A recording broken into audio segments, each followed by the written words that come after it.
Дөрвөн сайн, дөрвөн муу зүгийг баримтлахын учир хүн бүр жил бүр хий. Гал, шороо, мод, төмөр, уул, ус, огторгуй гэсэн 8 суудлын аль нэгэнд сууж байдаг.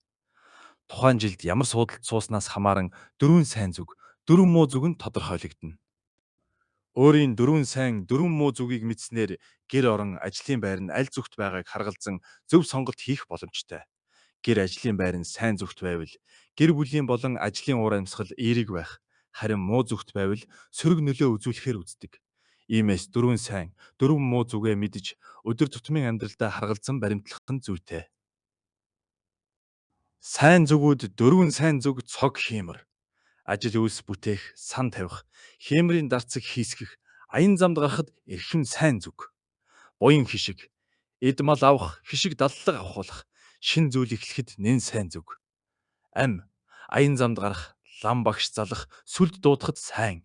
Эм, эм уух, эм залах, аршаан засал хийлгэх, идэ ундаа авахд тохиромжтой. Муу зүгүүд болон цээрлэх зүгүүд дөрвөн муу зүг хорлол. Гай барцад хорлолоос сэрэмжлэх учиртай зүг. Шулмас, үйлс саатуулах, гай тохиох магадлалтай муу зүг.